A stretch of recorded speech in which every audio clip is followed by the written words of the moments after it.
I'm 68, and at my husband's funeral my phone buzzed. I'm alive. That isn't me. Don't trust the kids. By sunset, my daughter had a notary, my son had a realtor, and the death certificate said he died before his last text. Coincidence? Then I found the blue thermos and a receipt nobody wants me to read. They say I'm confused. I say I have recordings. Tonight, I choose protect my family's name or expose the people who share it. Press play and hear what they did. The wind knifed in sideways off the Pacific, salting my tongue and sanding my eyes until tears and weather felt identical. Black umbrellas bowed like cormorants along the cliffside cemetery, ribs rattling as if the whole procession were a loose door in a long storm. They said my husband's name, Sebastian Calloway, and it caught in my throat like a fishbone I could not cough past. They said the sea took him, I thought, because that is what people say when they want a story to end, but the sea doesn't sign paperwork. They said the sea took him. The sea doesn't sign paperwork, I told myself, gripping the slick handle of my umbrella like a rail on a pitching deck. The casket was closed, pewter and polished, because Reed said it would be better for everyone if memory stayed tidy. Eva had ordered lilies that smelled like expensive apologies, and Miles stood a step behind her, hand on her shoulder, murmuring about a clean release. A few old Marina hands came with their caps crushed in work-worn fists, eyes red from salt or grief. I couldn't tell which and did not ask. I held to small facts the way a tired cook holds to a recipe. Measurements steady the hand. In the hearse tray beside the funeral spray sat Bass's dented blue thermos, the steel nicked where his ring had tapped it on 100 dawns. Beneath a wiper on the hearse windshield, a tide chart flyer flapped, and someone had circled the very ebb for the morning we were told he died. From the mouth of Eva's designer tote, a manila envelope with a county stamp showed its lip like a tongue. The death certificate waited there without me. Eva held her umbrella at an angle to catch her reflection in its glossy curve, adjusting mascara with a fingertip. Reed stood to my left, flicking through a Tide app on his smartwatch as if the ocean could be scrolled, and nodded once when Miles whispered. "We'll keep it clean for her," he said, low and practiced, the voice he used at his clinic when selling peace by the hour. I steadied my breathing on the taste of salt and memory, because Boss taught me that a body can be its own harbor if it remembers how to anchor. His laugh always carried over gulls, the kind of laugh that made a room sit up straighter. His hands were a map of this town, scar by scar. 49 winters and that man still smelled of rope and lemon oil, I muttered, because speaking a truth aloud can pin it in place. The pastor lifted his hands. "From water we came," he offered, warm and blameless. "From solvent, apparently." He left. I heard myself think, a private rudeness fired by shock, and then hated myself for the heat of it. My phone, heavy as a stone in the pocket of my coat, began to vibrate, a small motor chewing air. I slid it out beneath the umbrella brim, a trick learned from carrying pies through rain without losing heat, and glanced down. Unknown number. 3 lines, clean as bone. I'm alive. That isn't me in there. Don't trust the kids. The ground went soft under my feet, the way the sand does when a sleeper wave slides in. Doris stepped closer and pretended to fix my scarf.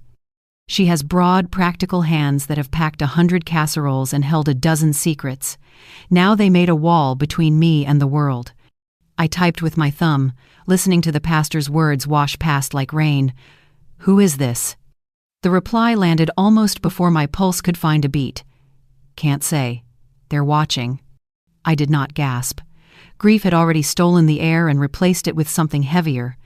Eva tapped her umbrella against her heel, bright as a metronome. "We'll keep the reception brief, intimate," she announced to no one and everyone. Reed leaned past the pastor's elbow and murmured, "Could we wrap with dignity? The weather's slipping on us." I watched their hurry bloom like mold on soft fruit and felt the old mother's shame that arrives when you see your children acting like strangers. Grief ought not to have a stopwatch, I told myself, and the words steadied me the way a hot mug does, heavy and honest. Eva drifted toward me afterward, heels punching small holes in the sod. "Let us drive you, Mom. The SUV is smoother. It'll take your mind off paperwork." "I'll walk with Doris," I said. Eva smiled the way realtors do when a client insists on keeping the wallpaper. "That bungalow is coastal shabby, you know.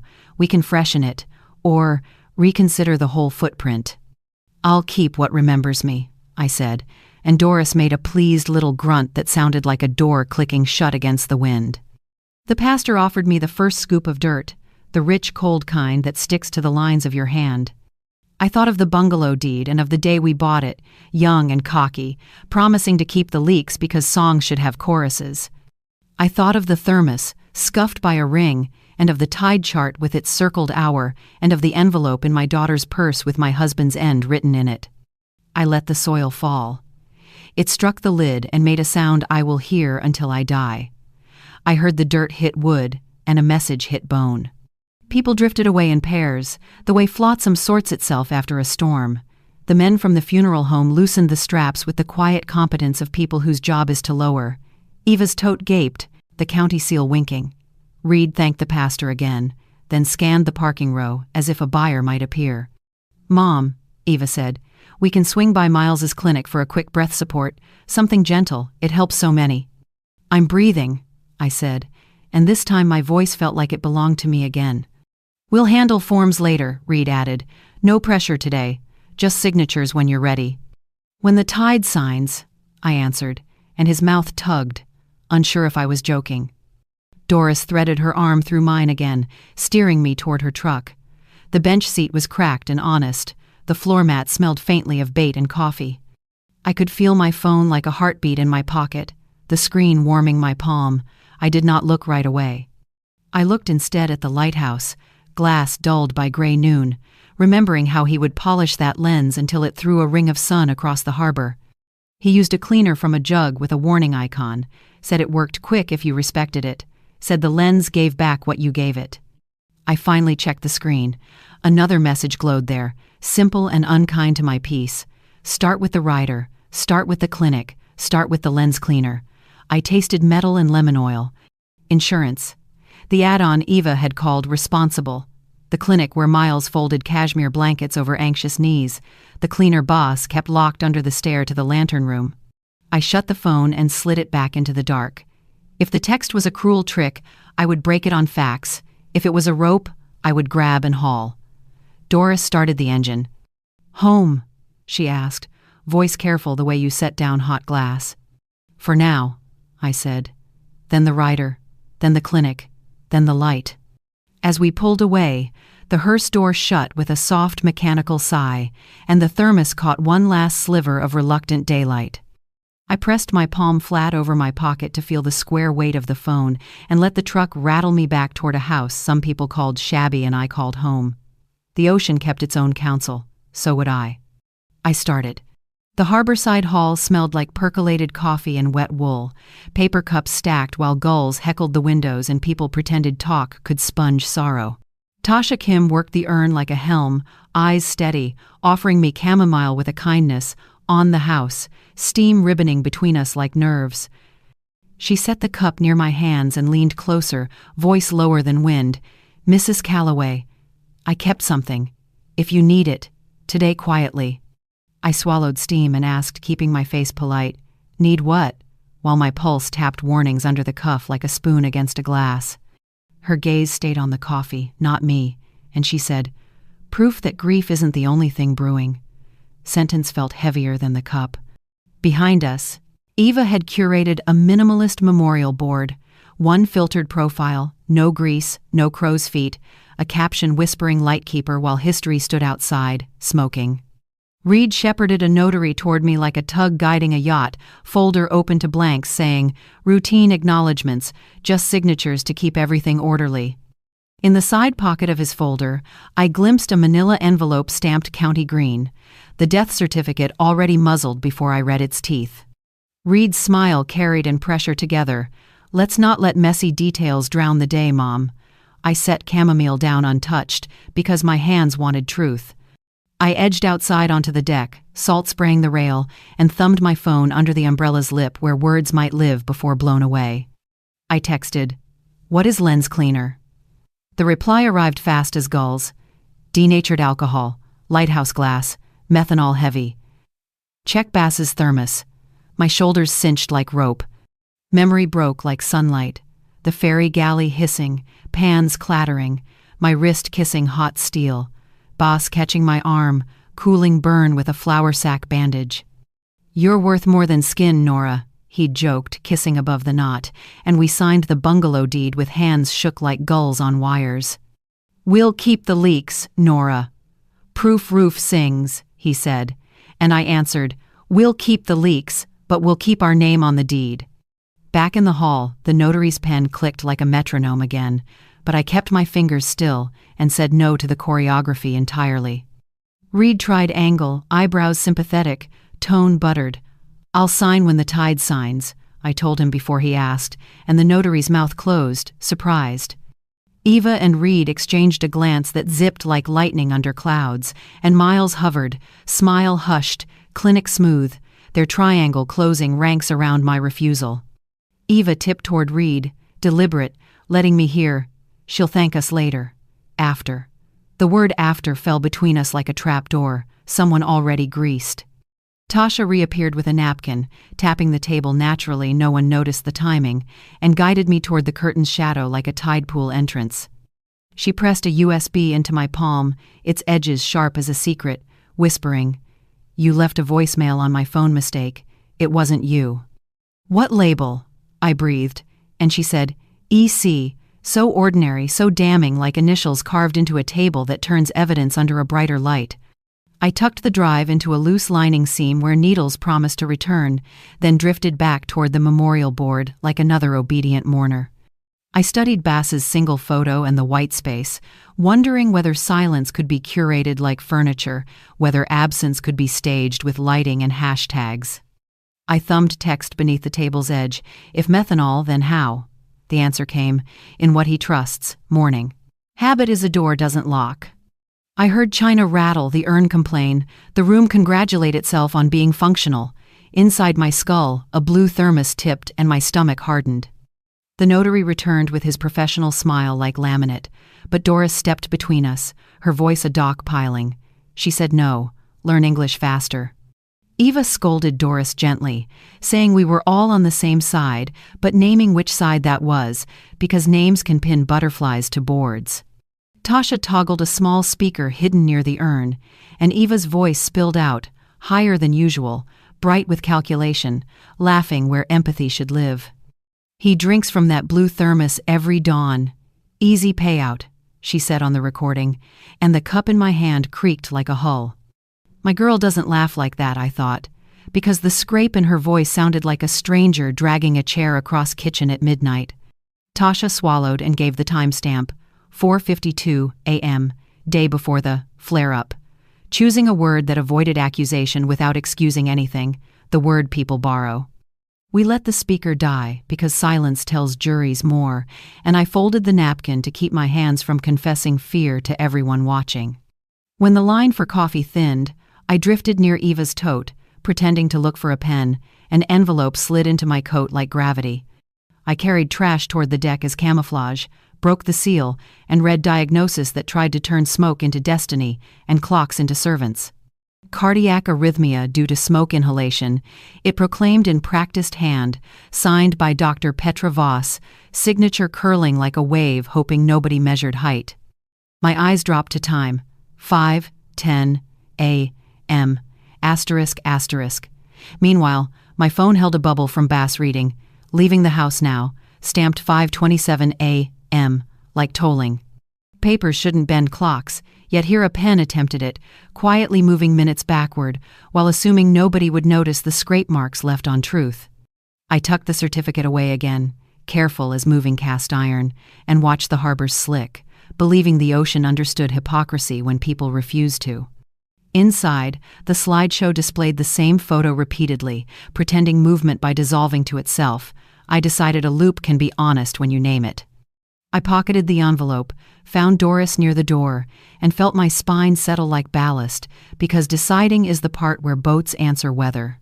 But first I returned to Tasha's table, thanked her without naming storms, and asked whether anyone else had heard that voice and recognized its brightness.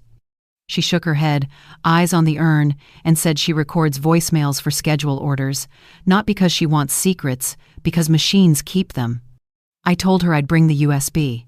She told me to keep it. I told her I'd label it with, "I wouldn't lose courage." Back near the board, Eva was coaching Miles on tone, the way she does before recording clips, and Reed was consoling a notary about clients. I stood where slideshow flickered and imagined the lens room, jug with warning, and my husband polishing circles into glass that returned love touched it. I pictured a hand tipping steel over a mug, telling itself necessity, while hand signed time backward, telling itself nobody would hear the hinge squeal. I returned to Doris, asked for her keys, said I needed my laptop, and she nodded like Tide. Predictable, strong, returning when a hull expects. On our way out, Reed intercepted us with grief arranged on his face, offering to drive me, but Doris kept walking, her silence holding line. Eva called after me about the facility tour, about supportive living, about relief, and I waved without turning, because turning surrenders more ground than leaving.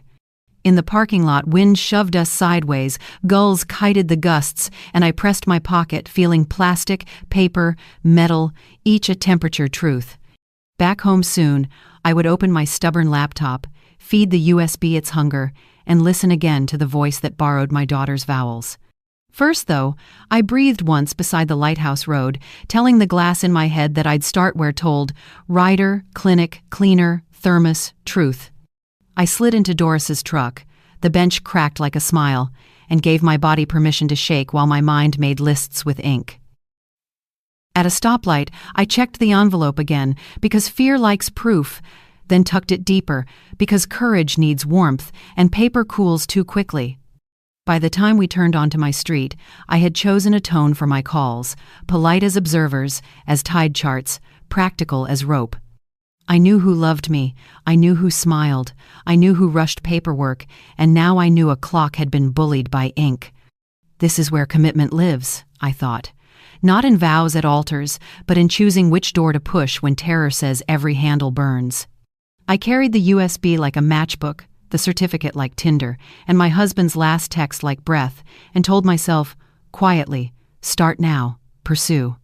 The tide lay back from the pilings like a tired animal, ribs showing in bands of kelp and mud. Doris and I parked by the marina sheds where gulls strutted like unpaid security. Afternoon light fell slanted and thin, the color of old rope. We didn't speak. Grief had taught us to spend words carefully. When the wind dropped, the harbor smelled of diesel, salt, and something minty, wrong like a floor scrubbed after a fight. Bass's boathouse sat at the end of the row, padlock dangling, door ajar by an inch no storm could manage. I carried the keys he'd labeled with scraps of tape and blunt pencil, as if the door still expected his hand and not mine. We shouldered the door with the oldest screwdriver in his coffee can. A sharp chemical breath rushed us bleach over damp wood, hospital scent wearing a doc's jacket. The rafters should have told a story in char and blister. Instead, their grain looked newly combed. The floor was too tidy, as if a broom had practiced apology. On the shelf near the fuse box lay a brand new smoke detector, uninstalled, plastic wrap peeled back like a fig skin, the red test button staring like an eye. Fire that leaves no fingerprints. How considerate, I said. My voice sounded ironed flat. Doris touched my elbow and pointed with her chin at the workbench. Whoever cleaned didn't know Boss's habits. Oil rags were folded, not wadded. His pencils were sharp, not chewed. In the middle of the bench, under a jelly jar of screws, sat his tool log, a ledger bound in tape and salt. I lifted the jar, breathed once, and opened to the last page. His tidy block letters looked like they always had patient pressure, squared corners, the loop in his B's like a tug's wake. Eva, pressing insurance again. Reed needs bridge. Don't like this. B. My finger hovered over the period like a late apology. He wrote it plain and I still missed it, I said, shame burning hotter than bleach. We photographed everything. Rafters that didn't tell fire, a spotless floor that denied panic, the unopened detector that should have stood between smoke and grief. Doris found the thermos lid on a peg, polished to an honesty Boss never asked for. Every object felt like a witness coached badly. Bank next? She asked. I nodded because my throat didn't trust me. We locked up my keys, chattered against metal the way rain troubles a tin roof, and walked back along the dock where our reflections came apart in the water. At the bank, the door chimed a polite note at odds with my pulse. Mrs. Lark, who'd watched me sign paychecks for deckhands and Christmas Club deposits for years, ushered us to a side desk where the carpet tried to look richer than it felt. I told her what I could say without sounding like a woman who swallowed conspiracies for breakfast. She didn't flinch. She opened a drawer and slid a neat stack of statements across the polished wood, her nail-tapping dates like a metronome set to dread. You'll see a pattern. $1,200, $2,800, $4,000. Withdrawals stepped up like illegal stairs. Each slip carried a neat line. Family consent. My name sat at the bottom in handwriting that wanted to be mine and wasn't. My eyes don't dot themselves with round patience. They dart and slant like minnows. These dots were calm, careful circles, as if someone afraid of speed had borrowed my name. Mrs. Lark kept her voice low, a confidant on a Sunday pew. He came with your daughter once, said your eyes were tired. The room tilted, not with surprise, but with recognition. The first time you see a pattern is never the first time it happened. Eva had signed for my packages, school slips, even a florist's tablet, breezily helpful. I had let her. That permission echoed now. Can you hold these? I asked. I can flag them, she said carefully, and note variance in signature. If you want them unwound, you'll likely need an investigator or a subpoena. She copied the statements, slid them into a manila sleeve, and squeezed my hand with precisely the pressure I didn't know I needed until it left. Outside, light had gone nickel, and the harbor turned mirror and steel. Doris kept pace with me the way a good dock keeps pace with a rising tide without boasting. By evening, the bungalow breathed coffee and sea damp. Doris set 2 mugs down the way you set down news you can't unhear. Before the percolator could finish, gravel complained under tires I knew too well. Eva's crossover tucked itself neat along the curb. Reed's sedan glided in behind. They arrived like weather, no knock, just door. Miles followed with a canvas bag that proclaimed wellness, tea tins, funnels, citrus scent, chamomile and calming tea blends, he said, fanning sachets on my table like cards. Eva perched on the counter, angles curated. Reed chose a chair that let him see both me and the door. Men who sell relief learn the choreography. Mom, grief can look like suspicion, Eva said, widening her eyes to practice softness. I left the mug where it steamed. And greed can look like help, I answered. The steam curled away from us like a listener who'd heard enough. Reed showed his palms.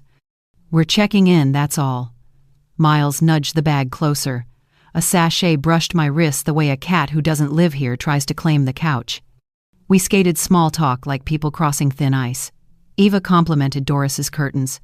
Doris doesn't own curtains, then inquired about my sleep, appetite, readiness to consider next steps with the house. I answered in monosyllables because anything longer might crack.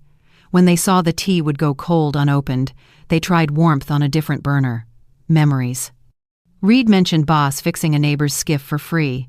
Eva offered a retouched camping story where rain made us saints. Substitute sweetness, glossy, bloodless. Miles folded concern around the word guardianship and set it on the table like a centerpiece, then smiled as if he'd placed flowers. Just while the grief is acute. Reed nodded sympathetically. Eva let the phrase supportive living hover, the way foam hangs at the edge of a wave. I didn't move. The cups cooled. Doris, across from me, studied her thumbnail until silence did the talking. They left in emotional reverse, smiles first, then fingers releasing, then mouths tightening once they reached the car. Through my curtainless window, I watched their taillights smudge the corner. My phone buzzed exactly once, a sound that belonged to no family thread. Corner cafe, back table, 3 p.m., show no fear. Doris read the text over my shoulder and gave a single nod, the kind that meant she'd idle the truck with the lights off and the patience on.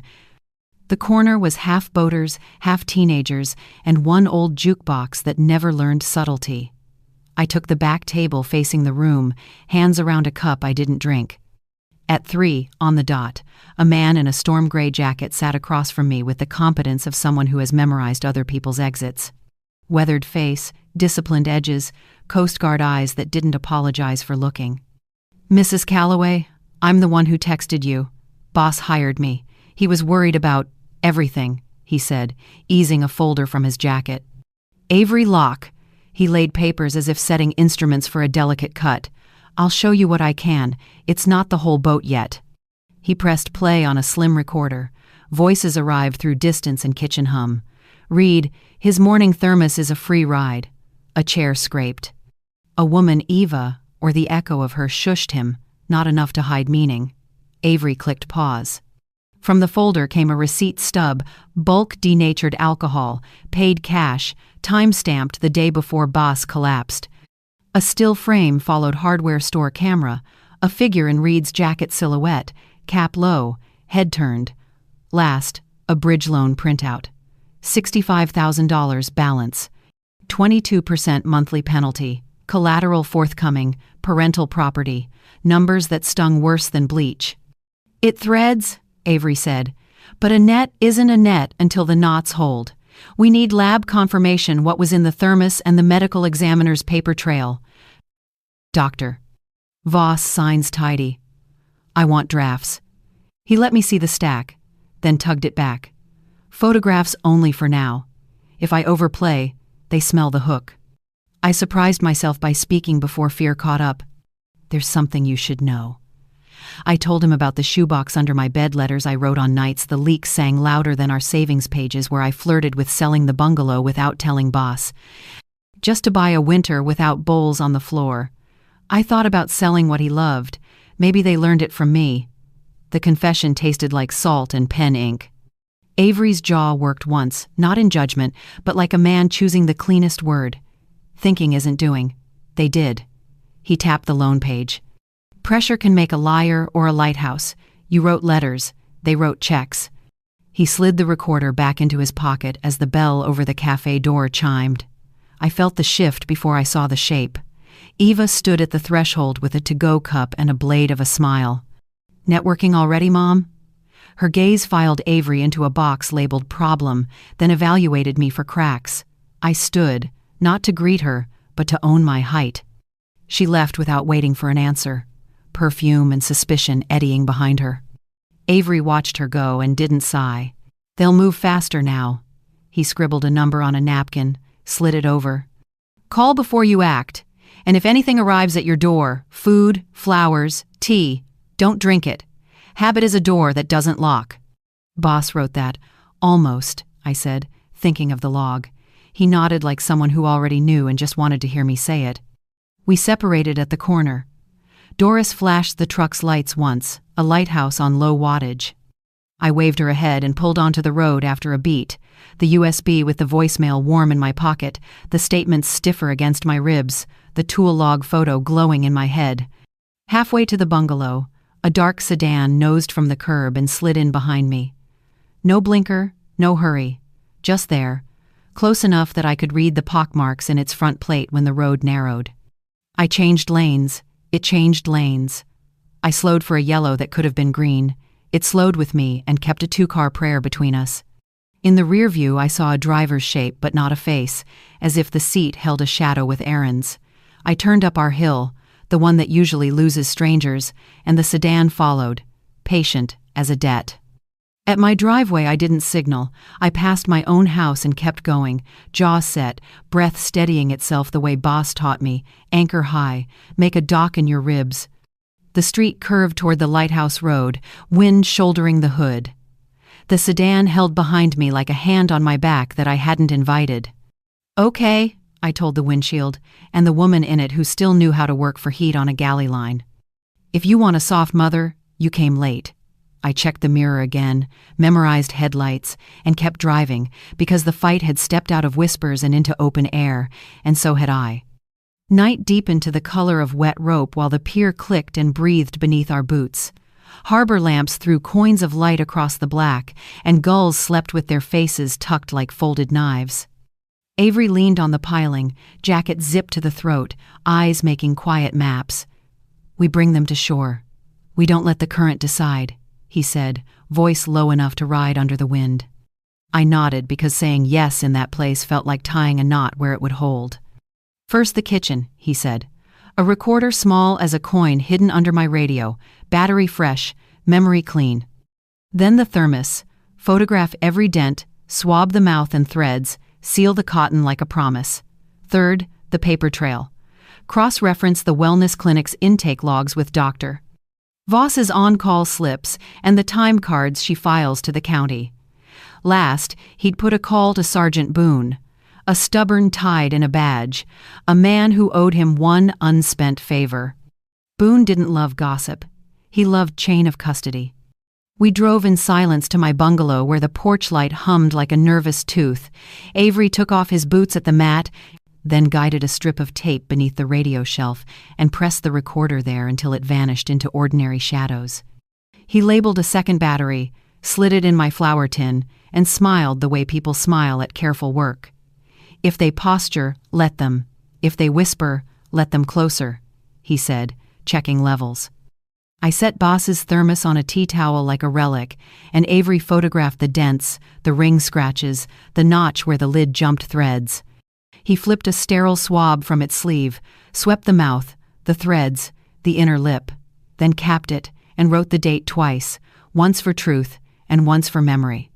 "Don't wash it," he warned, and I laughed, a short, dry sound, because washing grief is exactly what everyone kept proposing. We listed documents to chase, the clinic's appointment sheets, IV inventory, bag orders, nurse notes, Voss's night coverage, her sign-ins, her text with the coroner. Avery patted the folder, then dialed on speaker. "Boone?" a baritone answered, wary but awake. Avery sketched the outlines and the gaps. No burn pattern, a clean shop, solvent receipt, and a certificate that tried to boss the clock. Boone grunted, then said he'd walk the scene at dawn and start the paperwork none of us could stop once it started. When Avery left, I packed away the recorder's packaging, wiped the counter, and reached for a tote for donations. Bass kept a corner drawer for net-mending junk. Inside sat my ancient glue bottle, gummy cap, label half-peeled. I tossed it in a bag by the door. Morning would bring visitors. I knew. When I'm ready, I put props where they hang themselves. They arrived like rehearsed weather, a rattle of gravel, a gust of perfume, a knock that pretended to be a question. Eva breezed in carrying cinnamon buns on a bakery board as if sugar could hush evidence. Reed trailed a leather folio. Miles cradled a branded tote. "We thought we'd do a little check-in," Reed said, "the way a tide says it only wants your ankles." I poured coffee and left the calming tea untouched. The recorder hummed its small, greedy grace under the radio. Miles unpacked tinctures, droppers, and a sleek black bottle he'd borrowed from my door bag. My stomach pinched when I recognized the old glue. He set it near an invoice, and as he fussed, a clear thread stretched across the paper, thin and unignorable. Reed opened the folio. "Once she's in supportive living, we can manage liquidation," he said, voice professional enough to invoice. Eva plucked a crumb and didn't eat it. "And the insurance pays out clean because cardiac," she added. Miles tapped the invoice, smearing the glue hair wider. Dr. Voss said the words matter more than the biology. I smiled like a hostess and not a witness. "My biology is tougher than your words," I said, and watched his pupils tighten. Reed tried warmth, then numbers. Eva tried memory, then guilt. Miles tried serenity, then authority. The buns cooled into props. They said guardianship like a spare life jacket and supportive living like a spa weekend. I let a pause lengthen until it whistled, then touched the folder as if smoothing a wrinkle. "Maybe I should tour a place," I said, voice soft as a dock line, "and consider what you're offering." Relief ran through them like current through a wet wire. Eva hugged me, perfume bright as a flare. "You'll see, Mom. It's a relief to let go." I let go of nothing, I said to the sink where the recorder could hear me, and they could not. They packed their props, leaving behind the invoice with its glossy thread and 3 uneaten buns with perfect spirals. After they left, Avery came by the back alley, and we sat at my table with the blinds down, paper and time between us. I showed him the certificate again, pointed to 5:10 a.m., then to Bass's 5:27 text on my phone. He underlined the hour with a carpenter's pencil and said, "Either the time is falsified or the paper is a shirt someone dressed a lie in. Control briefly shifts to the system at the midpoint. Remember that." I breathed like a swimmer between waves and nodded. At dawn, Boone walked the boathouse with a flashlight that treated wood like testimony. He traced rafters, measured blister that never came, and ran a gloved finger along a beam that should have kept the memory of heat. "This didn't burn," he said, eyes colder than the bay. "Arson that forgot to scorch, medicine that forgot to measure." He photographed the new detector still in its box, bagged the Thermos swab Avery had left in evidence packaging, and started a chain of custody log on a clipboard that looked older than both of us. He said nothing about exhumation, but the way he patted the clipboard told me a request had already found a quiet desk. By afternoon, the recorder was fat with other people's intentions. Avery transferred the files, labeled them like jars, date, hour, room, then tucked a copy into his jacket and another into my flour tin beside the battery. The lab called his phone with a preliminary. The swab read positive for alcohols, speciation pending. It wasn't victory, but it was a tide turning its mind. For the first time since the funeral, I slept. In sleep, Boss walked the lantern room and rubbed the lens with a rag that never wore out. When he turned, the glass returned my face steadier. I woke to darkness, where the porch light should have pooled. Out the window, a shadow's shoulders filled the frame. A hand rose, twisted, and the bulb came free with the soft, disagreeable squeal of threads unseating. I lay with my breath high, counting to steady the dock in my ribs, then crept to the door with Doris on the phone in one hand. Whoever had darkened me left without courtesy. Hours later, or minutes, measured like hours, a knock struck the wood, 3 tidy raps that sounded like paperwork clearing its throat. Through the peephole stood a court officer in a rain slicker, hat dripping, eyes apologetic the way a messenger's must be. He handed me an envelope with county weight, said my name correctly, and asked me to sign for receipt. Inside, letters stacked like surf. Emergency guardianship, hearing, 10 a.m. Tomorrow, Judge Arlen Cost. Beside the judge's name, a roomer I already knew walked in without knocking, friendly with clinic donors. I thanked the officer for being the weather, closed the door, slid the bolt, and set the paper on the table, like a fish you gut only once. Avery picked up on the second ring. I read the order. He exhaled and said to sleep if I could because we'd need all the steadiness Dawn could loan. I did not sleep. I braced, counted the planks between the kitchen and the door, and laid out my coat, my shoes, and Boss's thermos like armor. The recorder's red dot blinked in the dark like a tiny heartbeat that had finally chosen my side. Out on the porch, the socket gaped, threaded, and bare. I left it empty as a message to whoever liked working in the dark. I folded the guardianship notice back into its envelope and slid it under the flour tin beside the battery and the copy Avery had made. Tomorrow, the system would try to borrow my name. Tonight, I kept it, repeating it in my mouth until it tasted like something I could protect. I whispered to the thermos the way some people pray to keepsakes, and told Boss I was still here, still steady, still bringing them to shore. After a long minute, the bay answered by smelling like salt and metal and rain, which is to say it told the truth the way water does. I let that answer be my pillow and sat upright at the table until gray bled into the windows and the paper on the wood began to look less like a threat and more like a door. We were past pretending. The tide had turned. The current didn't get to decide. Morning would come loud. I arranged my face into resolve and waited for it the way a dock waits for a boat it knows will bump hard and still be welcome. I tucked the court papers into my bag, kissed 2 fingers to the photo on the fridge, and stood in the doorway until the cold taught me courage. When the clock sighed to midnight again, I whispered, noted, and let the house hold me upright. Tonight, chambers smelled like lemon oil and paper, a tidy storm held behind oak. At 10 a.m., the clock clicked once like a gavel.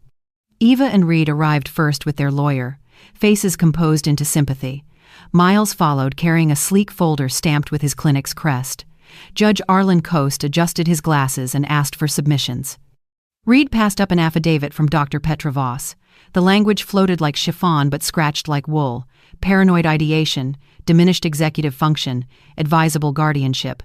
Miles placed a typed calming supplement routine on the table between us, dosage highlighted in tender yellow, as if kindness could be swallowed. Their counsel outlined emergency relief, temporary control of my finances, medical decisions, residential placement, for safety. I smelled Eva's perfume, heard Reed's careful breath, watched Miles set a small tin beside the papers like a mint. The judge looked at me. "Mrs. Calloway?" I said only. "I make my tea at home." The side door opened on hurrying steps and a wet coat. Sergeant Boone entered, catching air, a man who runs when paper tries to outrun truth. "Apologies, Your Honor," he said, offering a sealed envelope. "Preliminary from the state lab." Judge Coast slid it with a thumbnail, eyes moving left to right like a tide. His eyebrows rose a fraction. He read aloud the plainest sentence in the room. "Presence of methanol metabolites in residues from Mr. Calloway's Thermos." Air shifted. The lawyer stopped mid-blink. Miles's jaw clicked. Reed pinched his lower lip. Eva hissed through her teeth. "You're embarrassing us, Mom." Judge Coast set the page on the blotter and looked at me. Then at them. When poison enters the record, it poisons presumption. He turned measured and formal. "Guardianship is denied at this time. The petition is continued pending further inquiry. The court approves exhumation and orders preservation of all physical evidence. Sergeant, coordinate with the district attorney." My throat relaxed for the first time in days. I felt Avery's hand brush my sleeve like ballast. Miles retrieved the tin. His fingers left a crescent on the yellow highlighter. The lawyer tried to speak. The judge raised one finger. "Enough." We rose. Reed wouldn't meet my eyes. Eva's smile trembled like wet paper. I leaned close enough for only her to hear. "I'm saving your souls. You're welcome." The hallway outside roared with whispers as if the building itself had finally inhaled. By afternoon, the town had a new storm, and it wasn't weather. Eva went live from her tastefully pale living room, eyes glossy, voice trembling in calibrated half-steps. She titled it, "Caring for a Grieving Parent with Cognitive Decline," and dabbed at tears that didn't smudge her mascara. Within minutes, comments rolled in. Hearts, folded hands, and the hashtag number, "Pray for Eva," multiplying faster than truth. I watched from my kitchen, sound off, the captions mishearing me into a caricature. She staged grief like she stages rentals, empty rooms that look expensive. Reed struck next, the way a second wave follows the first. He phoned the bank and spoke fluent concern, citing my instability and need to protect me from predatory fees. "Mrs. Lark called me in from the side door and sat me at her desk, as if docking a skiff in bad wind. She slid the freeze form toward us, didn't sign it, and tapped the signature line with her pen. "He tried," she said, voice low. I told him the account requires both consents. Then she pulled the photocopied withdrawals I already knew by heart and circled the lies. "If ink is a lie, money tells the truth." She flagged the slant dot mismatch on the screen and promised a fraud review that would not quietly die. Back home, the house felt taller, as if standing up for me while the porch light sulked in its empty socket. I opened a window for air and a note sailed in with it, a sharp white fish of paper that landed on the table. "Sell or sink" in block letters. No signature, the threat tidy as print. I closed the window and all the other ones in my life. I reinstalled deadbolts, tightened screws, and set a whistle by the bed like a small, stubborn promise. I put Doris on speed dial even though she already lived there in spirit. In the evening rain, she came with soup and a frown that loved me. We carried gear from the truck, and on the back steps her heel bit wet wood. I reached, too slow. She slipped, sat hard, and went pale as bucket. At urgent care, the nurse wrapped her wrist and told us rest, ice, patience. Back in my kitchen, Doris winced and waved away my apologies. "You owe me a chowder, not an apology." "I owe you my nerve," I said, binding the words like a splint. The next morning, Boone rang from a number that never brings cake. "The medical examiner's office is dragging feet," he said. "Voss filed an internal complaint claiming harassment. They're building fog." "Can you push the exhumation?" I asked. "Paperwork is moving," he said. "Not fast, but straight. They're throwing sand in the gears. We'll still grind." I hung up into a house that suddenly felt like a case file. Avery arrived late, salt on his collar and fatigue at the edges, holding a letter he hadn't decided how to hand me. It was from a prison, addressed to him but hungry for anyone's eyes. A deckhand he'd helped convict years ago wrote that Avery had framed him, that witnesses were coached, that tides were timing and not truth.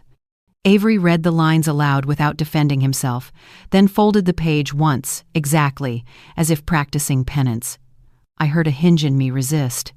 "Did you ever drown a man to teach the ocean a lesson?" I asked, hating the bite in my voice and leaving it in anyway. "I followed a bad tide. I don't intend to again."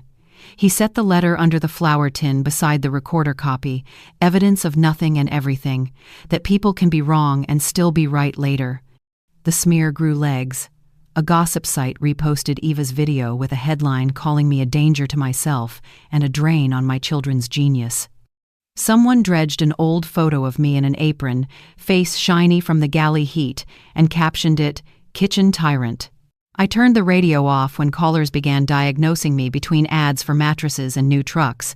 Silence sufficed. Reed texted to check in, and then, as if tripping, mentioned a realtor who had buyers waiting for bungalows with harbor views. I called him instead. His voice came polished and warm. "We're moving forward with listing the bungalow," he said, like weather. "It will relieve Mom's stress," he added, slipping into third person as if I were a figure on a form. "A different judge will see the petition soon." I stood at the sink and watched rain hit the sill, because water teaches you to choose your words. "We'll take the helm for you," he promised, perhaps to himself. "I'm not a skiff. I'm the shoreline." He went quiet long enough to hear his own tide, then said they'd send papers by courier. A courier did come, brisk and damp, but I signed only for receiving and not for surrender. The envelope waited on the table like a dare. I put it under the flower tin with all the other future arguments. I made tea I didn't drink and counted the bolts again. That night the porch stayed dark and the window stayed latched, but the town didn't sleep. Headlights paused outside, watched, moved on. A cat screamed somewhere beyond the hedges like an argument without words. I wrote a letter to Boss, I didn't seal, telling him fear has a voice, and I was learning not to obey it. I slid the letter into the shoebox of others and let the lid fall. The next day I walked to the corner for bread and ordinary conversation and made it one storefront before ordinary failed me. Tasha leaned across the counter, wrist bandaged from steaming milk, and offered me a roll that wasn't on the menu. "On the house," she said, and I heard the unsaid, "because your house is under siege." She told me in a whisper the hardware clerk remembered a cash purchase and a cap pulled low. Boone would get the footage. I thanked her and saw myself reflected in the espresso machine, smaller but upright. In the afternoon, a boy from the florist brought lilies no one paid for, with a card that said peace and smelled like eraser shavings. I set them on the porch like an unclaimed package and went inside to stand my ground where my ground island. Evening brought another message from Reed. Judge assigned, different chambers. A photo of a business card followed like a flag. I forwarded it to Avery and Boone and turned my phone face down. Avery replied with 2 words, "Hold fast." Boone replied, "Working." Doris called from the next room because she refused to stop helping just because her wrist objected. She needed me to open a jar and to hear her say I wasn't alone. We ate soup that tasted like dock work and kept watch in shifts. Night slid its knife under the door and still we sat, 2 women with a whistle and a list. When I finally slept, it was with my boots near the bed and Boss's thermos on the table like a moon. Before dawn, the phone rang with Boone's voice and logistics. "We're green," he said. "Quiet team. You don't have to come." I told him the dead aren't alone if the living can walk. I woke Doris with a touch and a lie about coffee. She woke fully anyway. The cemetery wore a shawl of mist, and the cameras blinked red like small, watchful hearts. Neighbors stood in pairs pretending to stretch, pretending not to count shovels. Boone met us at the gate with a nod that meant courage is quieter than rumor. I took the rail with both hands as the crew set the rigging and thought about all the times Boss had steadied me under ladders. The first cut of soil is the loudest. After that, the earth remembers how to move. Somebody on the road whispered my name like a verdict. Somebody else said prayerful words I chose not to borrow. I closed my eyes and pictured the lens room, the clean rag, the solvent jug, and the ring of light he always won back from grime. "Forgive me, Boss," I whispered, not because I doubted, but because permission eases the work. The living must trouble the dead to defend the living. That was the bargain this morning, rode across the fog. A camera clicked, a crow heckled the crane, the rig moved like a slow breath. Somewhere in town, the kettle would be boiling. Here, the earth opened its old mouth and promised to tell the truth back. Boone walked me to a windowless office at the back of the county building where the carpet swallowed footsteps and the clock ticked like a metronome for grief. The lab tech spread a folder between us, plastic sleeves whispering as he turned. He didn't warm the room with prefaces. He didn't apologize for science. He pointed at a line bright as a lighthouse streak on black water and read without drama. Methanol concentration, consistent with ingestion. Formate elevated, no soot in airways. No evidence of thermal injury to mucosa. Then he looked up, his face a page that refused embellishment, and said, flat as a dock in slack tide. He didn't die from fire, he was made to drink death. I didn't cry. Grief had already drilled its hole. This was something else. A clean wind blowing through a room that had staled. The tech slid another page forward, chain of custody intact. Instrument calibration logged, timestamps matching Boone's field intake. He offered copies.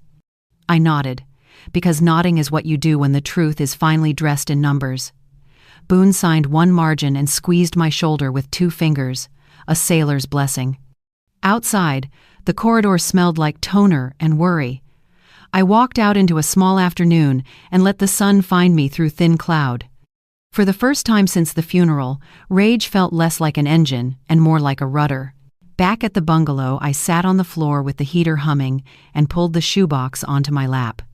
The letters were a sloppy archive of worry, written on receipt backs and recipe cards, on ferry order pads that still smelled faintly of coffee. On those nights, I had plotted mercy the wrong way: sell the house, surprise boss, buy a winter without buckets. I struck a match and watched the sulfur bloom. I held the flame to the corner of the top letter until brown licked up like a cat's tongue. Then I blew it out. I won't erase my wrong thoughts and claim virtue. I'll show them, and still be better, I said to the empty kitchen, and stacked the papers back in order, smoke ribboning like regret that refused to be a god. I drove to the lighthouse while the sky softened from tin to pearl. The keeper unlocked the door with a key that always sounded older than it was and let me climb.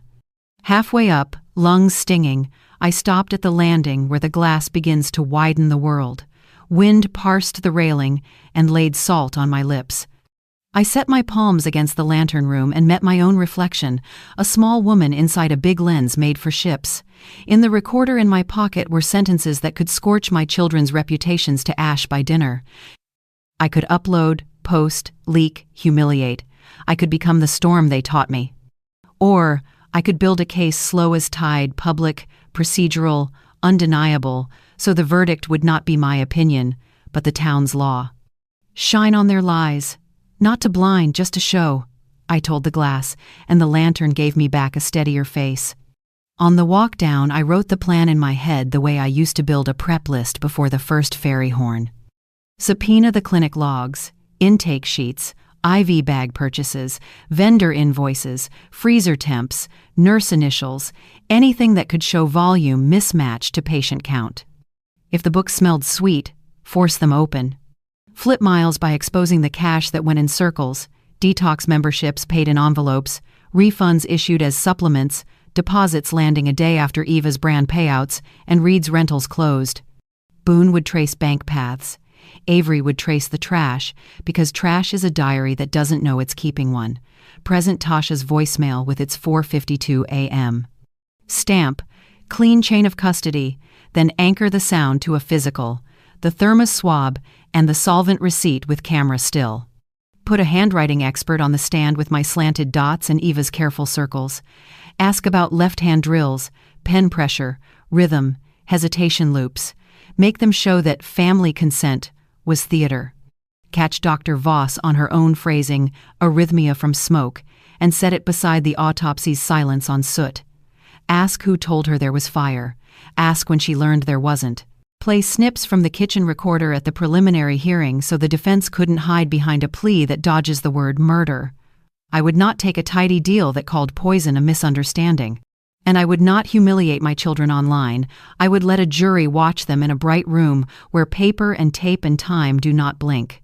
I wanted fairness, like oxygen, not spectacle like fireworks. I wanted to win in a way that left room in me to breathe after. I started with the smallest brave person I knew. Tasha wiped a ring off the counter and listened while I laid out what testifying would mean. Eyes on her, defense questions designed to make the truth doubt itself, the cold of a courtroom even in July. She touched the bandage on her wrist and nodded as if she were counting shots in a drink. "You won't be alone," I said. "Avery will prep you. Boone will sit in the aisle. I'll be 5 feet away." She stared at the espresso machine where our reflections were chrome thin. "I'm nobody," she said. "You're the witness the story didn't plan for," I said. She inhaled like a tide and squared her shoulders.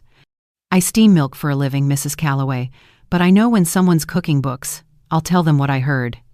Avery turned my kitchen into a modest war room. He blue-taped a timeline along the wall above the stove.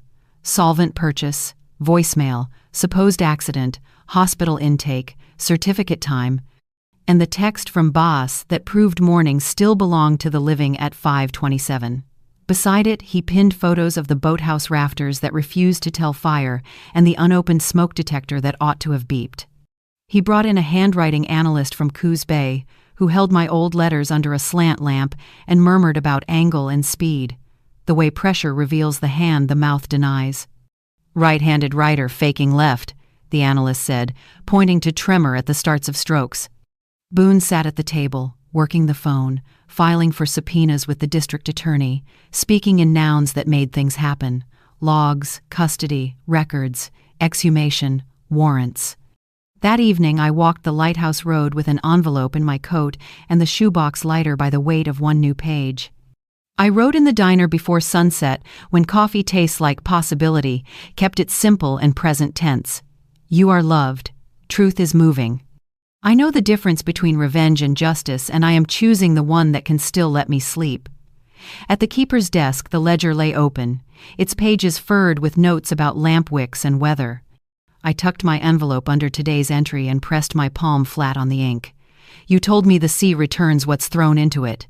I'm throwing in my fear," I whispered. Outside, the lens turned once, as if nodding. I walked home with my hands out of my pockets, like someone who doesn't need to hide them anymore. The night before anything official ever happens is the longest thing a person can live through. I sat at the table with the recorder's tiny red eye winking like a patient heartbeat and made lists on the back of envelopes. Who to call if the car that has started tailing me returns? Which neighbor has a brother at the paper? What to say first if Eva tries a midnight scene? I checked the bolts, checked the windows, checked the drawer where the whistle slept. When I finally lay down, I kept my boots near the bed and the thermos on the dresser like a moon. I slept in thin slices and woke to darker ones. At 4, the phone trilled, too eager for dawn. Avery's voice carried air and motion. "It's time," he said. The DA filed, warrants signed. I dressed fast, breath counting itself. Out in the street, the fog sat low like a careful secret, while squad cars ghosted through it, blue lights softened to bruise. One turned toward Eva's cul-de-sac. Another eased past Reed's apartment and stopped. A third rolled toward Miles's clinic, where a single lamp burned as if innocence worked late. Boone texted, "We have them." By 6, Eva, Reed, and Miles were in custody, their names transformed into case numbers. By 8, Dr. Voss was indicted for falsification and obstruction, her tidy handwriting suddenly a subject, and not a shield. I set my hands on the counter and let my lungs do their old work. Then I reminded myself that arrests are not endings. Trials are storms, not shelters. The house creaked in agreement. The bay answered with gulls. I poured coffee for Doris when she knocked with her wrist in a brace, and relief like sunrise on her face. We didn't toast. We just breathed. Justice crept in, still cautious. Avery turned my kitchen into a measured storm. He laid acetate overlays across the table, my old grocery lists, birthday notes, ferry rosters, transparent squares where my slanted dots marched like minnows. Next, Eva's signatures, round, careful orbs that pretended to be mine. When he slid one over the other, hesitation trembled where confidence should run. "Forgery lives in the pause," he said, tapping the tiny delays before each I dot. Boone texted from the hardware store. He had the CCTV footage, time-stamped, showing a figure in Reed's jacket buying solvent. The register spat a receipt whose digits matched the hour circled on the tide chart I'd found under the hearse wiper. The district attorney came by with a legal pad and a pencil sharpened to courtroom honesty. We practiced answers stripped of adjectives. "Tell it plain," she said. "Let the board fill itself." We rehearsed timelines until they felt like ribs. By the time arraignment day arrived, the courthouse smelled like raincoats and salt. Reporters from the coastal press jostled against old-timers from the marina, their caps respectful, their eyes angry at being surprised by neighbors. I wore gray because I wanted to look like the weather. Eva entered in beige, a neutral as calculation. Reed in navy, jaw locked. Miles already sweating. Dr. Voss neat as a stamped form. We took our places. The judge adjusted stacks, then looked over the rim of his glasses with a gaze that said wandering was over. "We will be precise. Precision is mercy," he told counsel, and I believed him. The clerk read charges. The defense pled not guilty, words that sit tidy until evidence begins to lean. A gull screeched outside as if deputized. I smoothed my skirt and breathed the way Boss taught me: anchor high, hold. Defense counsel rose with the gentle hiss of an expensive suit. He painted me in paragraphs. A vengeful widow, confused by grief, confusing paperwork for conspiracy, egged on by a private investigator with something to prove. He said the Thermos could have picked up methanol in a workshop. He said small towns breed rumors the way docks breed barnacles. He smiled kindly at the jury as if offering them their own wisdom back. Then the DA stood, hair damp from the mist, voice dry as a file. "We'll test those claims against tapes, receipts, timelines," she said, "and people who watch them try to make a mother small." She called Tasha first, because sometimes the smallest lighthouse is the bright one. Tasha walked like a person who had decided not to turn. She wore her barista apron because she said it made her brave. She told the court about the voicemail that landed on her shop phone and how she saved it because the sound of it made the milk curdle in her stomach. The DA plugged a little speaker into a chain that made it evidence. Eva's voice filled the room, bright with calculation. "He drinks from that stupid blue thermos every dawn. Easy payout." The timestamp 4:52 a.m. glowed on the screen. The room inhaled like a single creature. Eva blanched. "That's edited," she said too quick. Tasha didn't flinch. "I sell muffins, not edits," she answered, and the jury wrote that down without pens. Boone took the stand next with his cautious baritone and the patient spine of a man who has lost a case to a technicality and learned to fear commas. He played the hardware store CCTV, a figure in Reed's jacket buying denatured alcohol, cap low, posture familiar. He placed the receipt on an easel beside a blown-up image of the tide chart I'd found, the circled ebb aligning to the minute with the purchase time. He walked the jury through the boathouse, rafters unscorched, floor too clean, smoke detector still in its box. He said, "This didn't burn," and then, because he is careful with words, added, "Not the way fire burns." The defense's cross tried to widen a crack. Boone didn't step into it. The judge kept us moving like tide. Then Avery produced a thing so small it made the room large. Miles's clinic invoice, the one that had somehow picked up a smear from my net glue when Miles rifled my door bag. The DA asked Avery to explain the adhesive's weird, stringy sheen. He did, noting the precise brand I kept for mending nets and the way it dries glossy.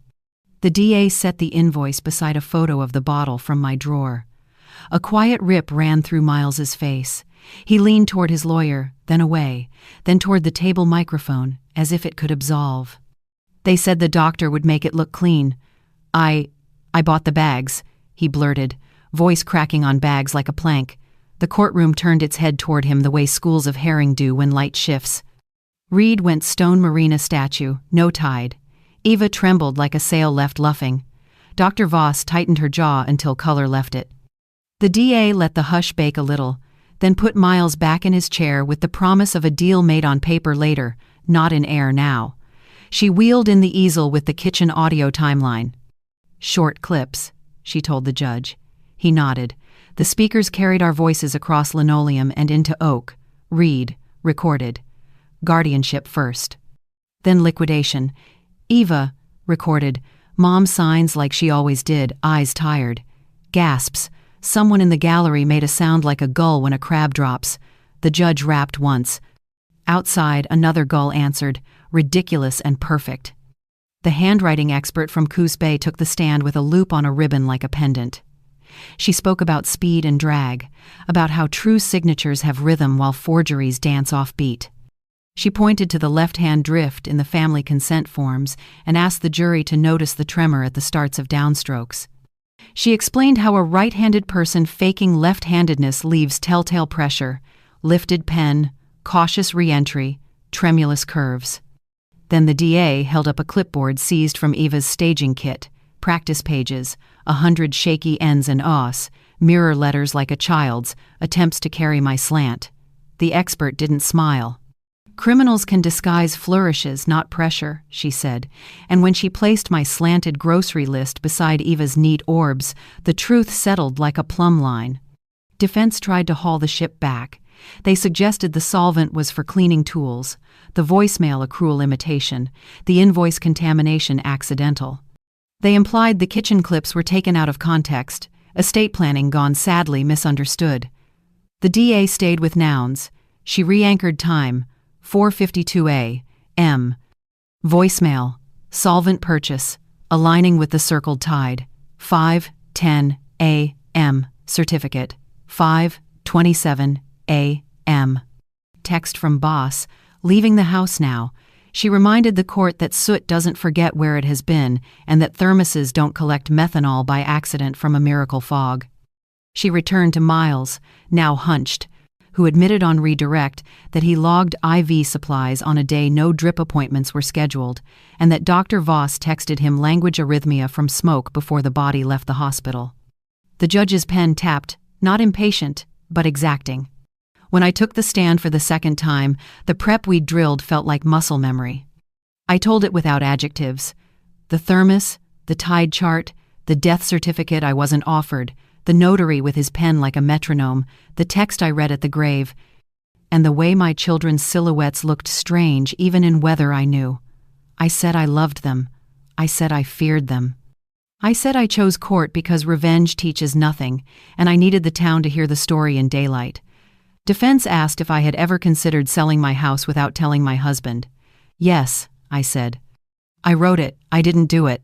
The DA let that sit beside Miles's bags and Reed's receipt and Eva's practice sheets.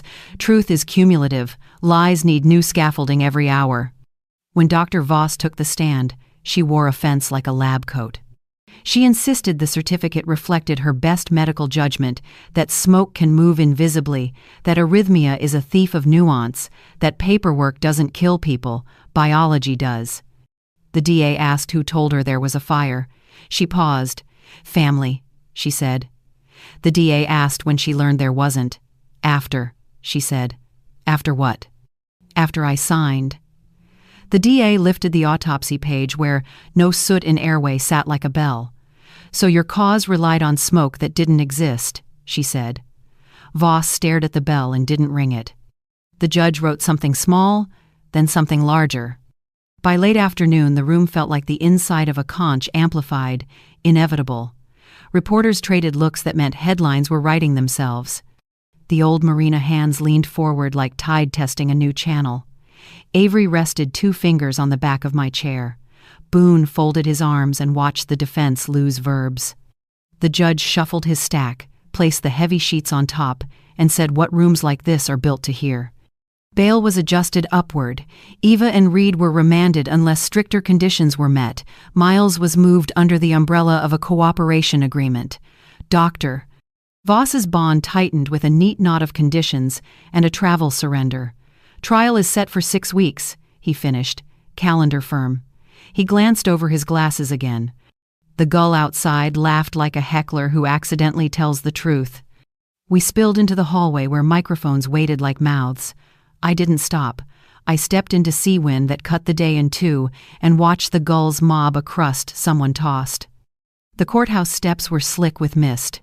I held the rail the way I'd held the cemetery rail and let the air salt my lungs clean. We're almost through, I whispered maybe to Boss, maybe to the woman my children forgot to count. The lighthouse threw a pale wink between clouds, the kind of light that doesn't free ships but tells them where the rocks are. I took that as blessing enough and kept moving.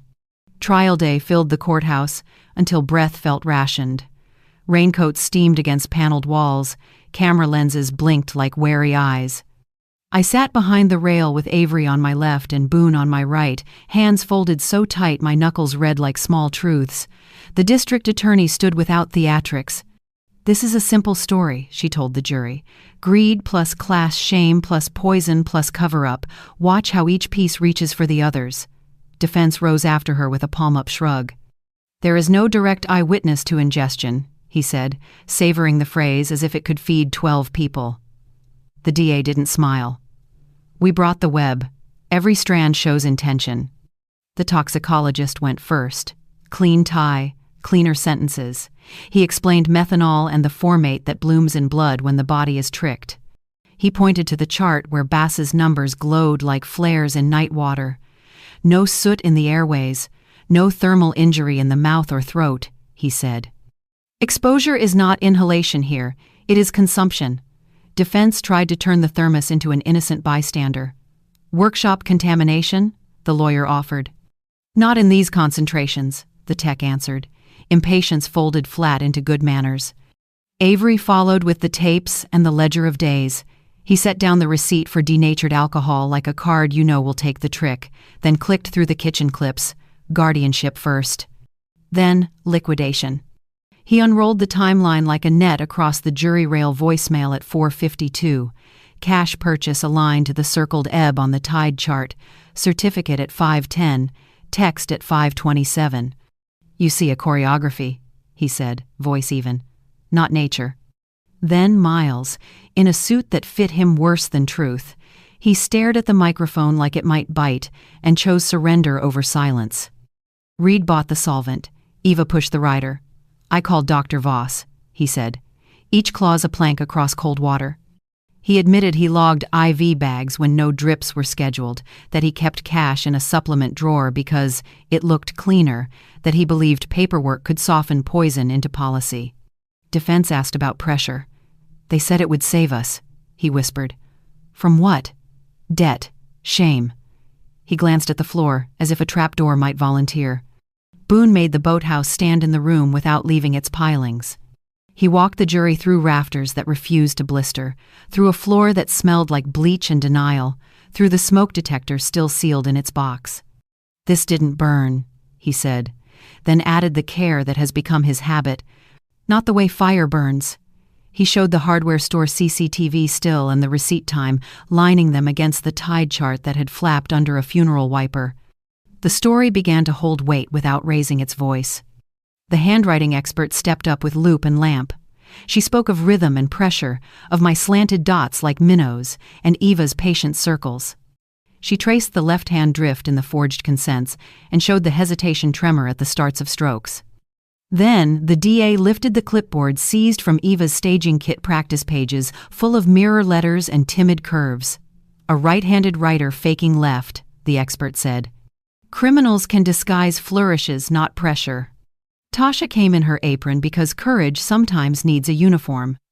She told them about the voicemail that made the milk sour in her stomach, then played it. "He drinks from that stupid blue thermos every dawn. Easy payout." The 4:52 a.m. timestamp glowed again, indifferent and damning. Defense tried to make her an editor. "Do you alter audio?" "I sell muffins, not edits," she said, and a juror bit the inside of her cheek to hide agreement. The DA called me last among the witnesses because a story should end where it began. I told them how I met Boss over steam and lemon oil, how we kept the leaks because roofs should sing, how our children learned to confuse expensive with good. I told them about the thermos on the hearse tray, the tide chart with its circled ebb, the death certificate I found in my daughter's tote, already sealed against my eyes. I said I loved my children and feared them. I did not decorate, I placed. When defense asked whether grief had sharpened me into vengeance, I said, grief sharpened me into attention. With the evidence stacked, defense pulled its last rope. "What if Sebastian drank it himself?" the lawyer said softly. "A suicidal man in debt's shadow?" The question moved the room the way a sudden chill moves a harbor. The DA didn't rush. She lifted a thin folder and a phone. From the folder, Bass's clinic checkup from 3 days before his death, normal pressure, good labs, a note about brisk walking up the lighthouse stairs. From the phone, a file Avery recovered from a recorder Boz never had the chance to hand me. The judge nodded. The speaker whirred. My husband's voice reached across the aqueous distance between death and the ears that loved him. "Nora, if I don't make it, it won't be the sea that takes me." Wood creaked soft. A juror closed her eyes. I put my hand to my throat and kept it there until air remembered me. Closing arguments felt almost unnecessary, but the law loves form the way ships love shape. Defense retreated to holes you could not live in. The DA counted strands: solvent purchase and tide chart, forged consents and left-hand drills, voicemail and timestamp, kitchen clips. A boathouse too clean to rescue the lie. A certificate that believed in smoke where lungs did not. "They mistook paperwork for absolution," she said. "They mistook class shame for motive and called it care. They mistook a mother for a mark. The evidence does not share their confusions." We waited while the jury did the arithmetic only they could finish. I stared at a knot in the rail until it became a small brown ocean. When they returned, the foreperson's face had the dignity of someone who has carried weight correctly. "On the charge of first-degree murder of Sebastian Calloway," she said, "we find Eva Calloway guilty." Air moved. "We find Reed Calloway guilty." It moved again. "On the charge of conspiracy, guilty for both. On the charges of falsification and obstruction, Dr. Petra Voss guilty. Miles Hart, convicted of lesser charges per cooperation." Reed stared through the verdict like bulletproof glass. Eva shook and kept shaking. Voss sat very still, as if her posture could commute anything. The judge stacked papers and looked over them with the weariness of a man who has seen what people do with words. "You mistook paperwork for absolution. The law does not absolve murder," he said. Sentences fell like measured rain. Life terms for Eva and Reed, parole a far horizon, years for Voss with conditions that sounded like grammar: surrender, license, disclose, repair. Miles received the deal he had earned the hard way. The gavel's final knock felt less like thunder than like a door finally choosing its frame. Afterward, corridors echoed with interviews I did not give. In the side hall, Boone found me, hat in hand. "Thank you for letting me win one clean," he said, almost shy. "Thank you for making clean possible," I answered, and meant it. A week later, a letter arrived from Eva, lines shaky but legible, asking forgiveness like a person groping for a light switch. I read it once and put it in the shoebox with my wrong thoughts, because truth should live with other truth.